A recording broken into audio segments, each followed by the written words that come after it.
Bienvenue mesdames dans votre podcast.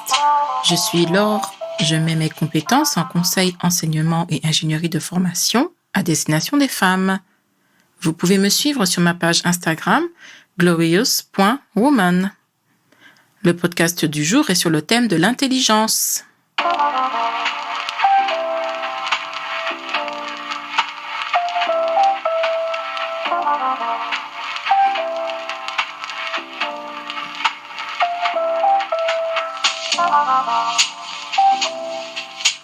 L'intelligence caractérise les fonctions mentales d'organisation du réel de pensée chez l'humain.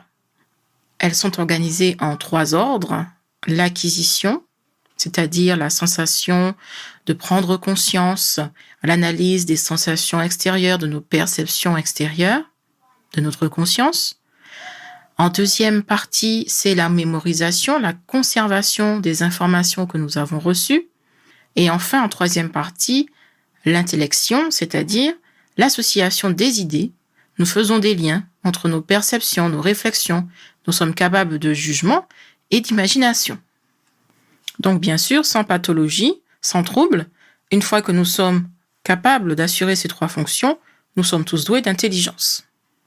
Eh bien, c'est la philosophie et la psychologie qui viennent un peu nuancer cette définition générale, qui disent que l'intelligence concourt à la connaissance, à la compréhension de la nature des choses et aussi aux significations de ce que l'on voit autour de nous, c'est-à-dire des faits qui se produisent.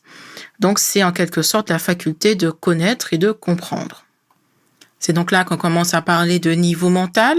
On parle de tirer parti de ses connaissances, d'être ingénieux, de faire preuve d'efficacité dans la conduite d'une ou des activités. Être doué d'intelligence, c'est aussi être en entente, c'est-à-dire en accord, vivre en harmonie avec quelqu'un. Donc l'intelligence n'est pas à résumer de façon très très précise et très petite sur le côté apprentissage toujours lié à l'école. Non, nous apprenons de toutes les situations qui nous entourent tous les jours et chaque rencontre est une occasion soit d'apprendre émotionnellement de quelqu'un, de soi-même, ou d'apprendre des informations sur des choses qui se passent autour de nous. D'ailleurs, les intelligences peuvent être multiples. Les intelligences peuvent être abstraites, formelles, symboliques, logiques, discursives, théoriques, spéculatives, de la pure intelligence, l'intelligence du cœur, l'intelligence de l'âme, l'intelligence de la main. Ce n'est pas simplement la connaissance.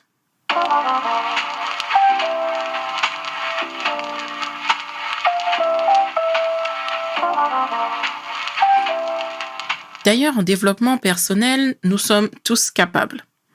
Daniel Goleman, qui est psychologue américain, est persuadé que le succès est fait de 80% d'intelligence émotionnelle et seulement 20% de QI. Nous ne nous résumons pas à des compétences professionnelles, des tonnes de capacités, des tonnes de diplômes ou des connaissances pures.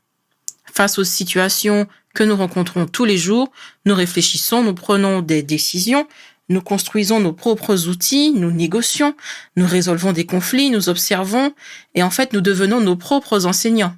Et cela, ce n'est pas rien.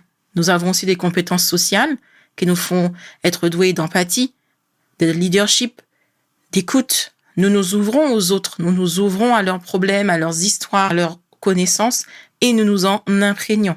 Et puis, vous serez bien d'accord avec moi, mesdames, nous avons nos propres qualités. Nous ne savons pas d'où elles viennent et pourtant elles sont là et nous les cultivons. Persévérance, résistance, autodiscipline pour d'autres, motivation pour certaines. Il faut les reconnaître en nous. Il faut être objectif. C'est à nous de le faire, ce n'est pas aux autres. Nous n'allons pas attendre des autres qu'ils nous trouvent toutes nos qualités.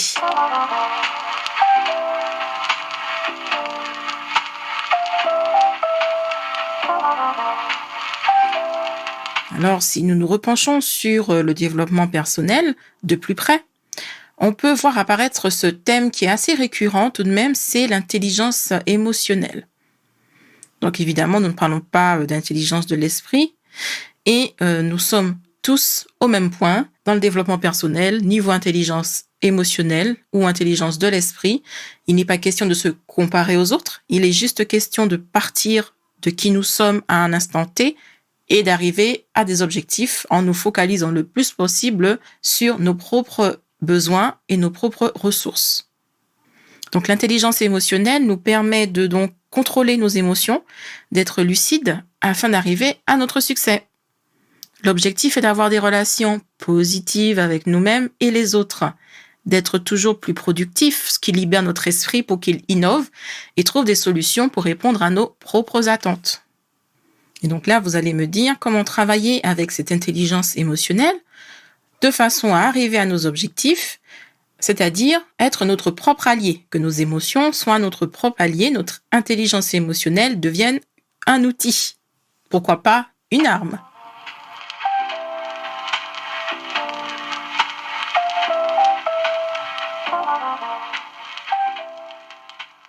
Pour tirer meilleure partie de notre intelligence émotionnelle, j'ai envie de vous dire en premier lieu, ne supposez rien. Demandez des clarifications, posez des questions. N'allez pas anticiper quelque chose qui ne vient pas de vous. Vous pourriez vous fourvoyer et bien sûr dépenser une énergie folle dans quelque chose qui a priori ne vous concerne pas.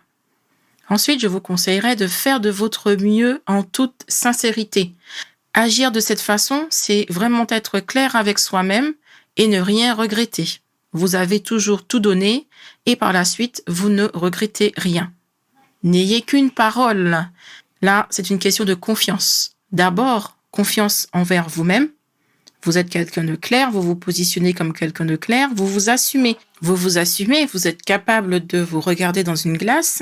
Et puis les autres, évidemment, ils voient que vous n'avez qu'une parole, donc ça facilite énormément les échanges avec eux, ça facilite énormément la confiance dans les relations sociales. Et bien sûr, une fois que la confiance est installée, vous pouvez partager énormément de choses et pourquoi pas apprendre. Ne prenez rien personnellement. Lorsque vous prenez les choses personnellement, vous avez toujours l'impression que vous êtes au cœur du problème, au cœur de quelque chose qui vous dépasse. Et donc, vous avez du mal à le gérer et vous prenez cette attaque personnelle, ce qui vous fait vous déconstruire.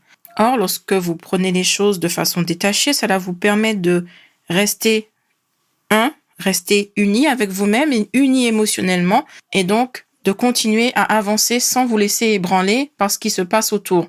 N'oubliez pas, on l'a dit dans les précédents podcasts, nous sommes par nature humaine imparfaits et donc forcément, vous aurez toujours des choses négatives à gérer, des choses que vous n'allez pas parfaitement réussir. Cela ne fait pas autant de vous une personne anormale, une personne moins bien que les autres. En 5e conseil, je vous propose la méditation, qui est une activité pour être conscient à vous-même et qui vous permet d'identifier les émotions. On peut imaginer cela comme une porte d'entrée pour identifier des émotions à l'aide d'une roue des émotions que vous auriez imprimée ou que vous pouvez trouver en accès gratuit sur Internet. En 6e position,